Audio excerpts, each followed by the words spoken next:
Hablamos la semana pasada, ¿recuerdan ustedes la condición de ella? Hablamos de que era una prostituta, hablamos de que era cananea, vivía en el muro. Les mostré una imagen donde se representa cómo sería el muro de la antigua Jericó. Hablamos de la confesión de Rahab también y fue donde nos quedamos. Cuando ella dijo, sé que Jehová, ella conoció a Dios o aceptó, tuvo su fe puesta en el Dios verdadero, le menciona por su nombre y luego supo interpretar lo que estaba sucediendo en el momento. Hoy vamos a continuar y vamos a la tercera idea aquí en la confesión de Rahab, y la tercera idea sería, supo interpretar la historia. ¿Qué quiero decir con esto? Ella escuchó. Ella, por supuesto, no vivió la experiencia que tuvo el pueblo de Israel en Egipto. Cuando salió de Egipto, cruzaron por el Mar Rojo, ¿no? Ella no experimentó eso. No vio el Mar Rojo abrirse, no escuchó a Moisés predicarle al pueblo, exhortarlo, no tenía los 10 mandamientos, no tenía la Torá, pero había escuchado, había oído. Yo creo que como suele suceder, que nos vamos contando las historias de lo que va sucediendo, ella escuchó acerca de esto y ella creyó. Y la Biblia dice en el libro de Romanos capítulo 10, versículo 17, lo tengo aquí, dice, así que la fe es por el oír y el oír por la palabra de Dios. ¿Por qué es importante, Mari, que vengas a la iglesia? Porque escuchas la palabra de Dios. Hay gente, Mari, que dice, es que yo creo en Dios y en mi casa yo leo la Biblia, lloro. A lo mejor sí lo hacen, a lo mejor no. Es difícil porque es difícil tener la disciplina. Y hay gente que dice, y pues yo creo en Dios y en mi casa estoy bien. No. Escuchen lo que dice. La fe es por el oír y el oír por la palabra de Dios. O sea, es importante que escuchemos. Es importante que nosotros seamos expuestos a la lectura de la palabra, inclusive en voz alta, y a la predicación de la palabra, para que de esa manera nuestra fe crezca más. Porque como en esta mañana, cuando nosotros leemos la palabra, muchas veces estamos leyendo historias, hermanos. Cosas que sucedieron, cosas que nosotros no vimos, cosas que nosotros no sabíamos, pero sucedieron y Dios tuvo el poder de hacerlas, y nosotros podemos decir, Señor, si tú hiciste esto con Rahab y tú hiciste esto con el pueblo de Israel, Señor, yo sé que tú lo puedes hacer conmigo. Señor, si tú tienes el poder para ayudarles a ellos, Señor, tú tienes el poder para ayudarme a mí. Y es entonces, hermanos, cuando independientemente del problema que tengamos, ¿verdad? Independientemente de la situación que estemos viviendo. Esta semana hemos estado orando por el trabajo de Laura, ¿verdad? Y al ratito pues platicaremos acerca de eso.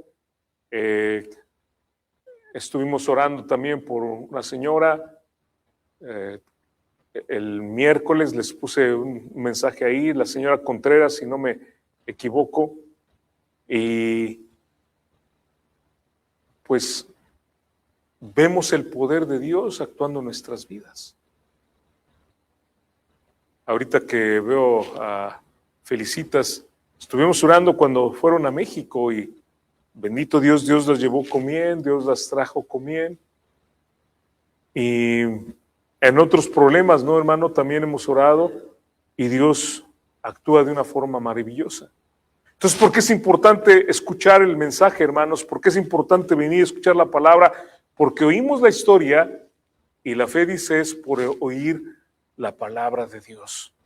Y vemos, Dios abrió el mar, Dios liberó al pueblo de Egipto, Dios puede ayudarme también a mí. Y de la misma manera puedo usarlo esto para hablar acerca de Jesucristo. ¿Ustedes vieron morir a Cristo en la cruz? ¿Ustedes lo vieron con sus ojos al Señor Jesucristo morir en la cruz? No. ¿Ustedes vieron con sus ojos a Jesucristo levantarse de la tumba? No, sí. Pero lo hemos oído, ¿no? lo hemos escuchado. Fíjense, no lo hemos visto, no lo vimos, ni ustedes ni yo, pero lo escuchamos. ¿Lo creemos? Amén. Y por esa fe que tenemos, hermanos, somos salvos.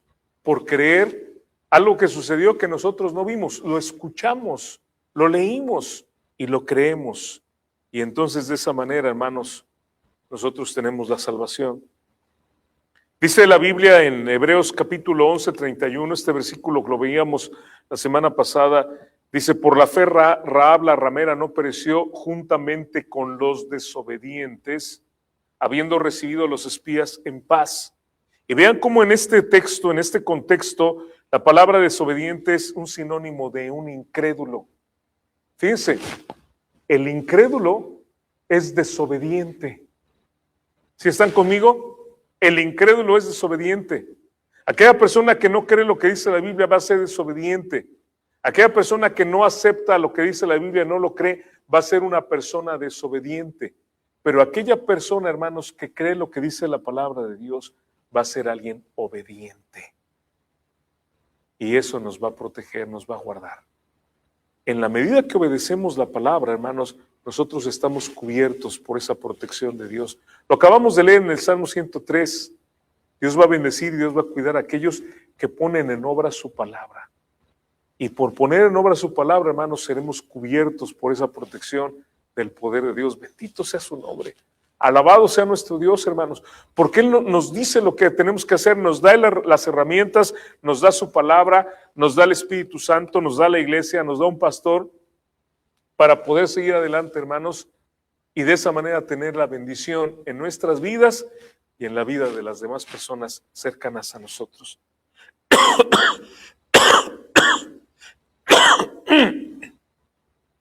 A tal grado creyó Rahab, hermanos, lo leíamos la semana pasada la historia, que arriesgó su vida, ¿no?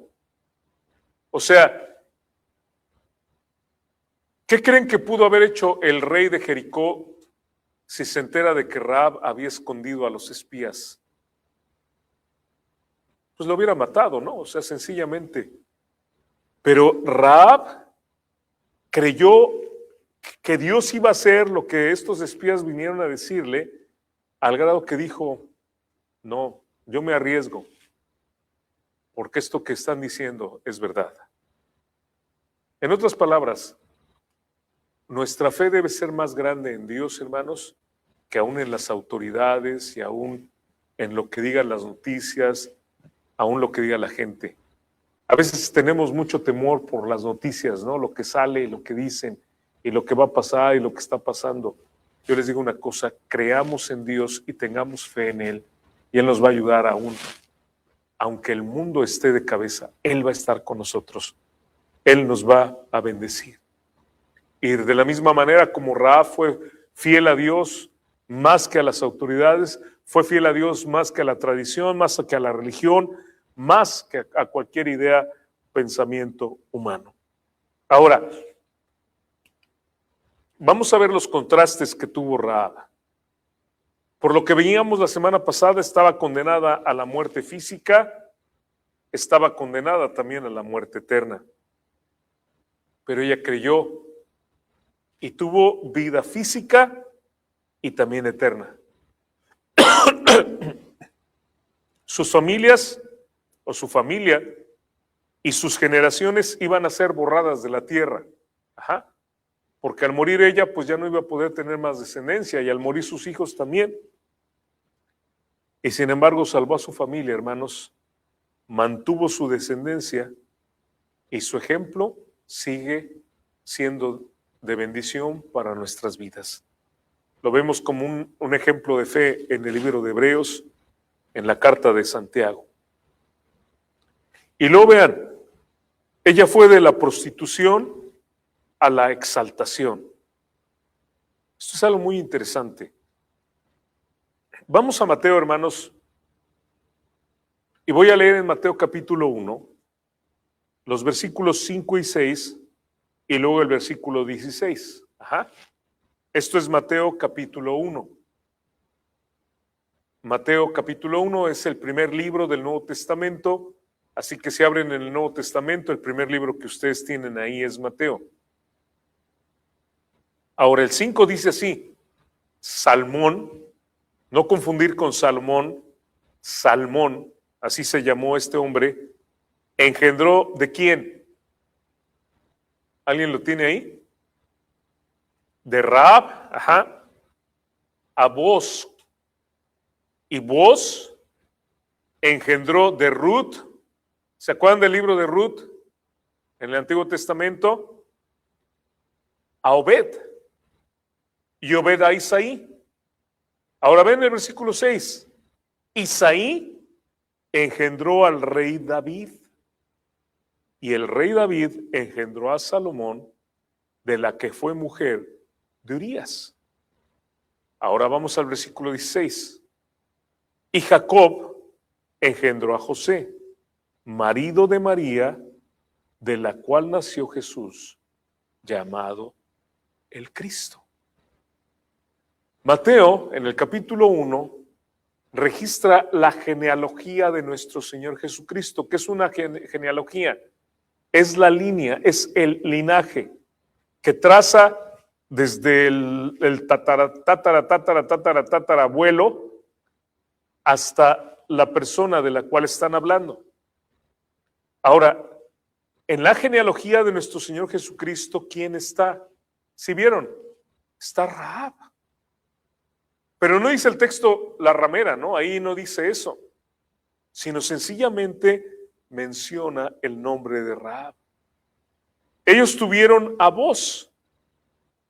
Ahora, cuando nosotros leemos el libro de Ruth, hermanos, y no, disculpen que no tengo el tiempo de leerlo, lo tendrán ustedes que ver en su casa, pero cuando vemos el libro de Ruth podemos ver quién era Boz. Y vemos que este hombre era un hombre justo, si están de acuerdo los que lo han leído, era un hombre recto. Vemos también que Boz era un hombre muy bondadoso y era un hombre muy generoso. Ahora, si todo esto son características de Boz, entonces, ¿qué me está diciendo de su mamá? ¿Cómo era? Era así. Era una mujer ejemplar. O sea, nuevamente, hermanos, no sabemos cuáles fueron las circunstancias que llevaron a Rahab a estar en la prostitución. No lo sabemos. La Biblia no nos da los detalles. Y podemos empezar a inventar cosas, pero no vamos a inventar nada. Sencillamente, la Biblia nos da los hechos. Pero lo que también la Biblia nos dice es que cuando ella conoció del Señor, cuando ella realmente entendió, y fíjense, dice la Biblia que fue aceptada en el pueblo de Israel, esta mujer siguió caminando con el Señor de tal manera que es una mujer ejemplar. Y lo que nos hace pensar es, todos nosotros, hermanos, hemos tenido fallos en nuestras vidas. Todos nosotros hemos hecho cosas a lo mejor horribles, pero el Señor nos levanta y nos da una nueva oportunidad y nos ayuda ahora a vivir una vida diferente. No tenemos que seguir viviendo como éramos antes. Algo precioso que yo veo es que esta mujer, una madre fiel, creyente en Dios, cambió completamente su estilo de vida y ¿saben qué? Cambió el rumbo de sus generaciones. ¿Entienden lo que digo? Sus generaciones iban en un camino y lo cambió completamente. ¿No queremos eso, hermanos? Miren, cuando Dios vino a mi vida, hermanos, Dios cambió el rumbo de mi generación. Yo estoy seguro que yo hubiera sido alcohólico, porque mi papá lo fue, porque mis tíos tomaban también. Me acuerdo de un tío que vivía con nosotros, el tío Fermín, era muy, muy tomador. Y ese era el ejemplo que yo tenía. Y de niños me acuerdo aunque nunca me embriagué, hermanos, de niño me acuerdo, pues dejaban ahí las botellas, entonces echábamos botella con refresco y lo probábamos como niños jugando con mis hermanos a que éramos los cuates, porque mi papá siempre hablaba de sus cuates del trabajo, entonces decíamos, somos los cuates y estábamos ahí, tómate una, cuate, y vamos a brindar, y estábamos ahí jugando como niños. Eso fue de niño, ¿no? Pero estoy seguro que yo hubiera crecido, hubiera seguido ese ejemplo, y quién sabe, hermanos, a lo mejor ya ni estaría en este mundo, ¿no? tantas cosas que pues no voy a entrar en detalles esta mañana. Pero vino Jesús, hermanos, bendito Dios, como lo he dicho hace un momento, nunca me he embriagado. Después de Jesucristo, jamás en mi vida probé el alcohol. Y nuestras hijas, ¿no, Irma? Nunca tampoco han probado alcohol, nunca se han embriagado. ¿Qué hizo Dios? Cambió el rumbo de nuestras generaciones. Porque ustedes lo saben, no tengo yo que contarles. El abuelo era alcohólico, el hijo era alcohólico, el nieto es alcohólico, y así se sigue, ¿no? Y así. Y se siguen repitiendo los patrones. El abuelo golpeaba a la mujer, el hijo golpea a la mujer, el nieto golpea a la mujer. El abuelo andaba con mujeres y tenía hijos regados por todos lados. El hijo lo hace igual, el nieto lo hace igual. Pero cuando Jesucristo viene, hermanos, Él hace el cambio. Y ya no estamos nosotros condenados a seguir esos patrones. Él nos rescata y hace nuestra vida diferente. En Mateo capítulo 1, versículo 6, nos indica que la tatarabuela del rey David, el vencedor de Goliat, el dulce cantor de Israel, se llamó y fue nada más y nada menos que Rahab. Pero Mateo capítulo 1, versículo 16, es todavía más impresionante, porque nos dice, hermanos, que ese rey David nos indica que ese rey David tuvo hijos reyes y reyes y reyes, hasta que llegó al Rey de Reyes y Señor de Señores, que ¿quién es, hermanos? Amén.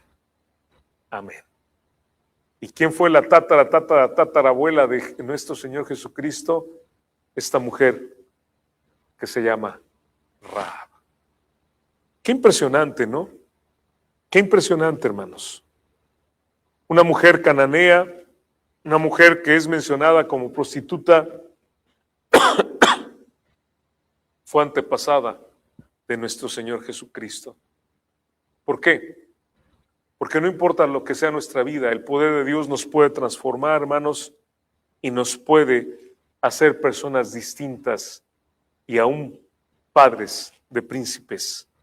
No importa si alguien que me está escuchando es drogadicto, está rebelde, está lleno de amargura. Si estoy hablando con alguien que no conoció a sus padres, que fue abusado, que ha vivido una vida terrible, el Señor puede transformarla. El Señor puede cambiarla. Si alguien que me está escuchando, donde quiera que me esté escuchando, tiene un corazón duro, amurallado por los problemas que ha vivido, las situaciones que está pasando, o a lo mejor inclusive va a la iglesia, pero no tiene una comunión genuina con Dios, Dios puede darle un avivamiento espiritual. No importa si la persona tiene vicios, si es una persona perversa, si no tiene alegría, si está triste, si está deprimida, si tiene ansiedad. Dios tiene el poder, hermanos, de transformar nuestras vidas, de darnos su paz, de darnos su amor, de darnos su gozo y de llenarnos completamente para que nuestras vidas sean totalmente diferentes. Ese es el poder de Dios y nosotros lo vemos en la vida de Rahab. Número 4, las conquistas de Rahab. Y ahora, hermanos, vamos a Josué capítulo 2, versículo 18, el versículo 21, y voy a leer también de los versículos, el capítulo 6, 21 al 25. Entonces, dice así, Josué 2, 18 y 21. He aquí, cuando nosotros entremos en la tierra, tú atarás este cordón de grana a la ventana por la cual nos descolgaste, y reunirás en tu casa a tu padre y a tu madre y a tus hermanos y a toda la familia de tu padre. En el versículo 21, ella responde, sea así como habéis dicho.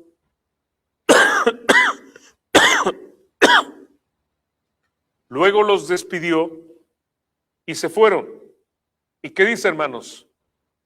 Y ella ató el cordón de grana a la ventana. ¿Sí ven? No se esperó, pues mañana lo hago. A veces así le hacemos, ¿no? Hay que cambiar esa puerta, hay que cambiar aquella cosa, hay que quitar, se está cayendo esa, sí, mañana lo hago, en un ratito que tenga, en una chancecita. No, ella lo hizo inmediatamente. Ahora, vamos al capítulo 6, hermanos. Unas páginas adelante, capítulo 6, versículos 21 al 25, donde nosotros vemos lo que sucedió, el cumplimiento de esto. 21 al 25, 6, 21 al 25. Y destruyeron a filo de espada todo lo que en la ciudad había, hombres y mujeres, y jóvenes y viejos, hasta los bueyes, las ovejas y los asnos. Mas Josué dijo a los 2 hombres que habían reconocido la tierra: entrad en casa de la mujer ramera, y haced salir de allí a la mujer y a todo lo que fuere suyo, como lo jurasteis. Los espías entraron y sacaron a Rahab, a su padre, a su madre, a sus hermanos y todo lo que era suyo, y también sacaron a toda su parentela, y los pusieron fuera del campamento de Israel, y consumieron con fuego la ciudad y todo lo que en ella había. Solamente pusieron en el tesoro de la casa de Jehová la plata y el oro y los utensilios de bronce y de hierro. Mas Josué salvó la vida de Rahab la ramera, y a la casa de su padre, y a todo lo que ella tenía, y habitó ella entre los hijos de Israel hasta hoy. Hasta hoy es precisamente cuando se está escribiendo esta porción de la Escritura. Por cuanto escondió a los mensajeros que Josué había enviado a reconocer a Jericó. Obtuvo, hermanos, ella la vida eterna. Ahora, vamos a hablar un poquito de algunos temas en esta parte, hermanos. Así que pongan atención a esto. Jericó, hermanos, ¿pueden verla ahí? Espero que puedan verlo en el mapa. Se encontraba ubicada en una depresión cercana al Mar Muerto. Tenía, hermanos, entre 2,000 y 2,500 habitantes, lo cual para ese tiempo es considerado como una ciudad bastante grande. Tienen que recordar que estamos hablando de algo que sucedió hace muchos, muchos años, y estamos hablando de una ciudad, la primera ciudad amurallada, que era un oasis en el desierto y con una población bastante alta de gente. La ciudad estaba protegida por los muros altos, ¿se acuerdan? De 9 metros de alto, 9 metros de ancho, y era conocida también, hermanos, por sus palmeras. Era conocida como la ciudad de las palmeras. Había en Jericó árboles frutales, había abundancia de agua y era considerada como un oasis. Era considerada un oasis. Era un lugar muy, muy hermoso, muy bonito. De hecho, un historiador que se llama Josefo la describe como una región divina. Así es como él lo pone en sus escritos. Una región divina. Ahora, según el capítulo 6 del libro de Josué, hermanos, el pueblo de Israel marchó por 6 días alrededor de la muralla. Llevaban el arca del testimonio, es la parte azul que ustedes ven ahí. Iban los sacerdotes, iba el pueblo, pero por 6 días ellos sencillamente dieron una vuelta a todo el perímetro de la muralla y se iban. Yo creo que la gente que estaba arriba en la muralla viéndolos decía, ¿qué están haciendo, no? Pero recuerden que Rahab les dijo a los espías que la gente tenía mucho miedo, porque sabían del poder de Dios. En el séptimo día, hermanos, Dios les dijo que hicieran algo diferente. Bueno, muy similar, pero diferente porque ese día comenzaron temprano y dieron 6 vueltas. Los otros 6 días dieron una vuelta cada día. El séptimo día, hermanos, dieron 6 vueltas al perímetro de la muralla. Y yo me imagino, hermanos, no sé qué piensas, Irma, de esto, pero yo me imagino que era la manera de que Dios les estaba diciendo, ¿cómo ves esto? ¿Está difícil? Yo me imagino que era como el hecho de que Dios les estaba recordando una y otra vez, ¿qué estamos haciendo, no? Pues esta es una muralla. No sé si alguna vez ha visto un edificio de 9 metros de alto, una muralla de 9 metros, pero es altísimo, anchísimo. Y yo creo que era la manera que Dios les estaba diciendo, tú no puedes hacer nada. Este problema que tú tienes, tú no puedes hacer nada. ¿Se han encontrado en esos momentos, hermanos? Cuando tenemos un problema y decimos, yo no puedo hacer nada. Y Dios nos dice, qué bueno, porque yo soy el que lo voy a hacer. Eso me gusta, porque no hay duda alguna, hermanos, de que el que lo hace es Dios. Cuando tú tienes el chance de que tú lo puedes hacer, entonces tú puedes decir, es que yo lo hice por mi esfuerzo.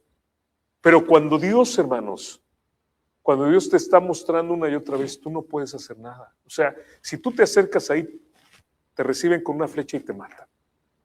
Si tú tratas de trepar el muro, te cortan la soga y te mueres. Te caes de esa altura y te matas. Y Dios te está diciendo una y otra vez, día tras día, tú no puedes hacer nada, déjamelo a mí. Después de que dieron 6 vueltas, en ese séptimo día, hermanos, la séptima vuelta Dios dijo, den esa vuelta y ahora griten y toquen las trompetas. ¿Y qué creen que pasó cuando ellos tocaron las trompetas y gritaron? Los muros se derrumbaron. Los muros se derrumbaron.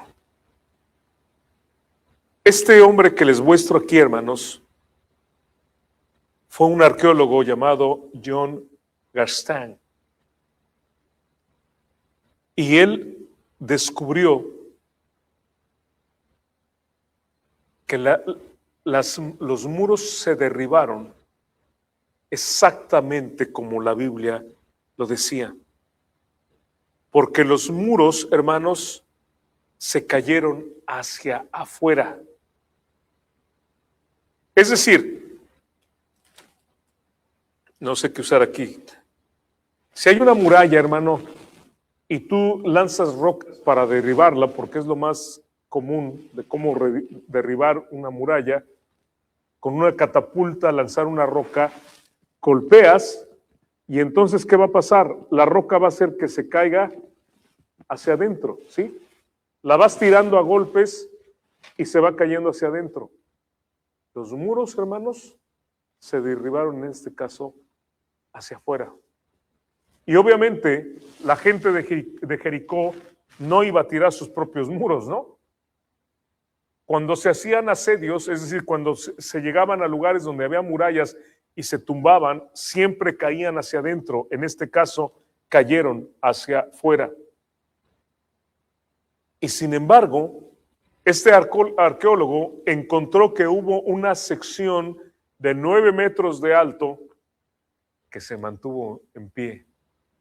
¿Qué sección creen que haya sido, hermanos? Exactamente. Miren, quiero que piensen en el detalle de Dios tan hermoso. Porque Rahab, a ver si pueden seguir conmigo esta línea de pensamiento. Rahab les dice, Rahab y los espías en el momento que hablan, no saben qué va a pasar. ¿Están de acuerdo conmigo? O sea, ellos no saben cómo van a entrar, ellos no tienen idea en ese momento qué es lo que va a pasar. Y cuando Rahab les dice, cuando ustedes conquisten Jericó, por favor, les pido que así como yo les salvé su vida, ustedes salven la vida mía y de mi familia. Ok, quedan de acuerdo. Pero ellos no sabían que Dios iba a tirar el muro. Y si Dios tira el muro y Rahab está en el muro, pues aunque hayan quedado que lo van a salvar, no lo hubieran salvado. ¿Sí están conmigo? Pero esa promesa que ellos hicieron, hermanos, Dios la respetó. O sea, se me hace increíble. Porque se cae todo el muro. Yo me imagino, o sea, la Biblia no nos dice, pero yo me imagino que Rahab estaba en ese momento y por eso creo que su fe todavía creció más. Porque cuando Rahab empieza a ver que el muro se está cayendo por todos lados, yo creo que ella pensó, pues ya nos toca a nosotros también, ¿no?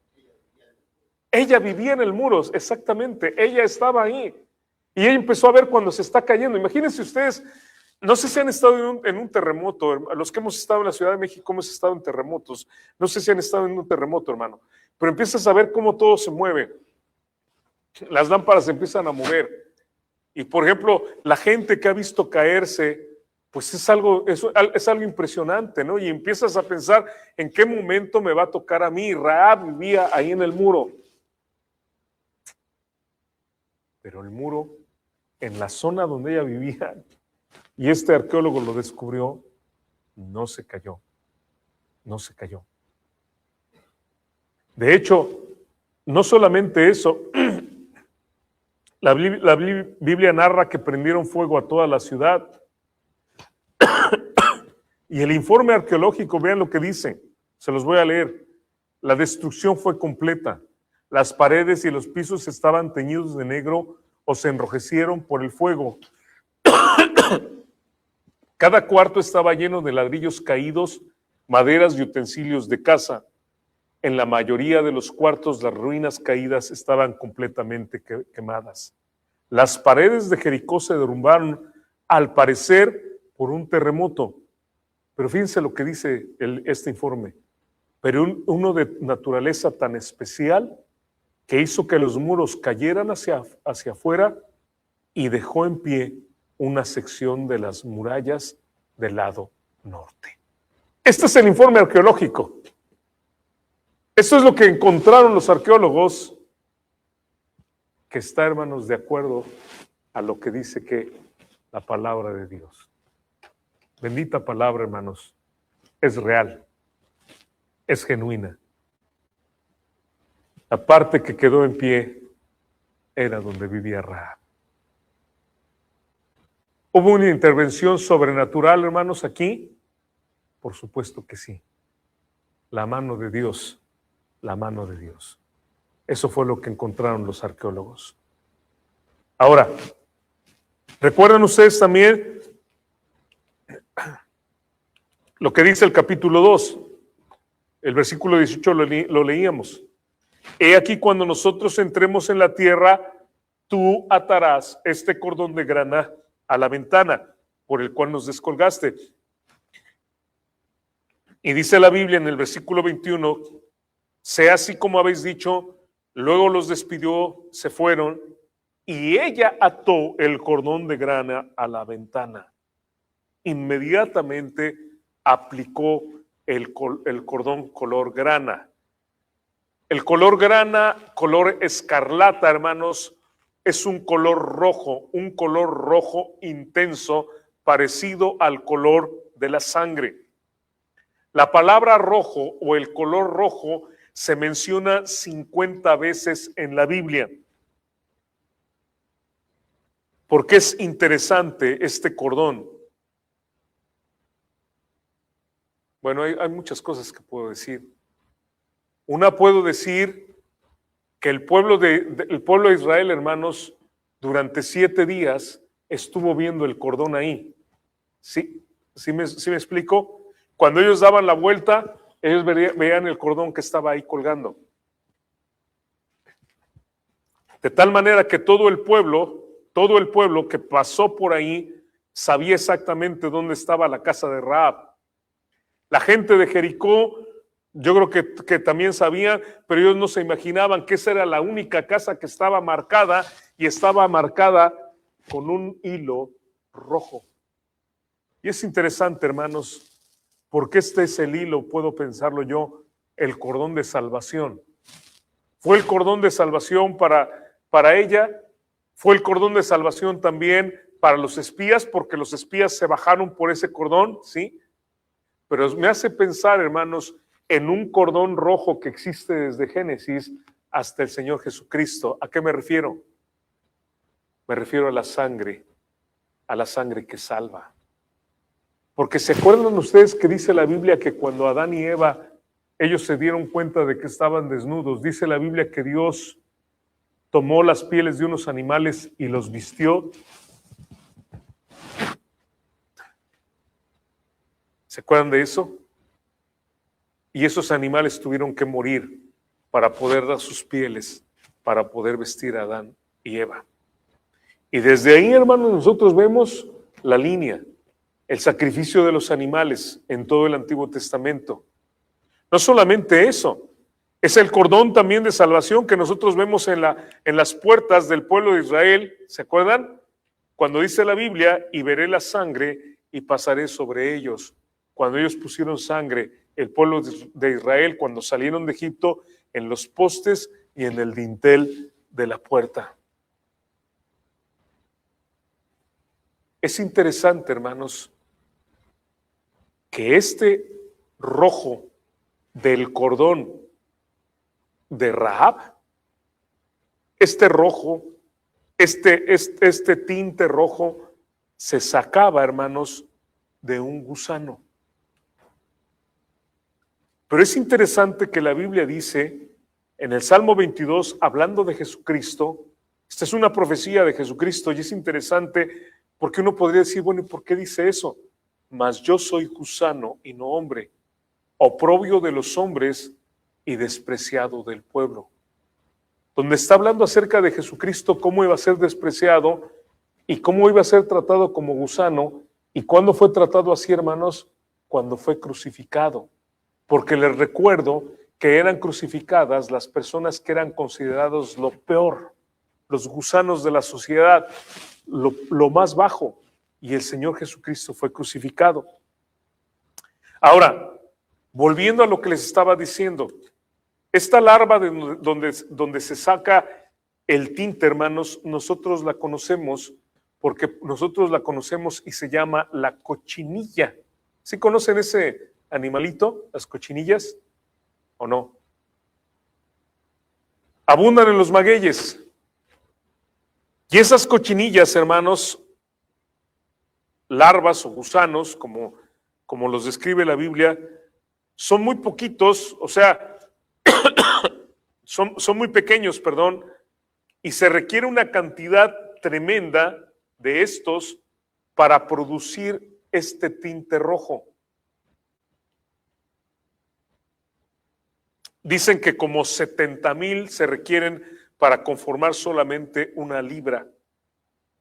Es un insecto que no llama la atención, más bien para la gente es repulsiva y es matado por exposición al calor, es recolectado, y este animalito, hermanos, tiene una tinta en su cuerpo. Y esta tinta se junta y de esa manera, hermanos, se puede pintar el lino y se puede pintar la tela, y era lo que era utilizado para pintar. Tengo entendido, hermanos, que en algunos pueblos de México se sigue utilizando ese sistema hoy en día para pintar telas.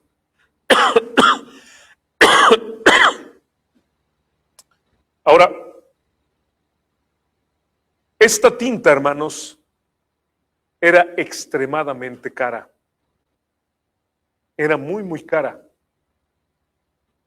Por lo cual podemos pensar que Rahab, pues, era una persona también de dinero. Pero esto ¿por qué lo digo? Porque la Biblia nos habla en Isaías 53:3 y dice: despreciado y desechado entre los hombres, varón de dolores, experimentado en quebranto. Y como que escondimos de él el rostro, fue menospreciado y no lo estimamos. ¿De quién está hablando, hermanos? De nuestro Señor Jesucristo. Y este texto dice: despreciado y desechado entre los hombres. Fue menospreciado, no lo estimamos.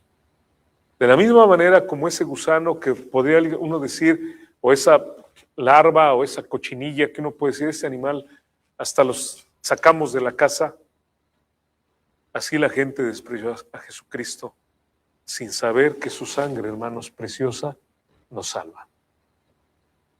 Y esta es la comparación que yo veo. Este animalito, con esta sustancia que tiene en su cuerpo, produce esta tinta que es extremadamente cara y que es de un rojo muy, muy intenso. Un rojo que se asocia con la sangre normalmente y que nos hace pensar precisamente en la sangre de nuestro Señor Jesucristo. Este color estuvo en la ventana de Rahab. Y esto también es interesante, porque la palabra ventana es una palabra que en hebreo da la idea de una perforación. La ventana es una perforación en el muro. Y una palabra que deriva de aquí es la palabra atravesado. Y me hace pensar también, hermanos, en este texto que dice: mirarán a mí, a quien traspasaron, y llorarán como se llora por el Hijo unigénito.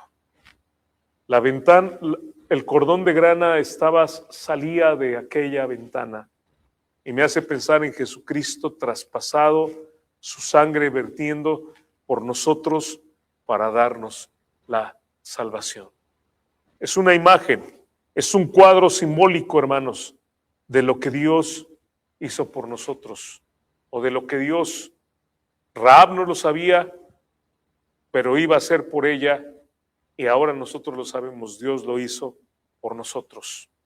Por supuesto, ella tuvo la salvación por el poder de Dios, por su fe en Dios, pero también puedo decir que conquistó los vicios y las prácticas pecaminosas que ella tenía. Lo vemos por su hijo, fue una mujer transformada por el poder de Dios, y puedo decir también que conquistó bendiciones de Dios. De acuerdo a lo que dice en Josué capítulo 6, versículo 25.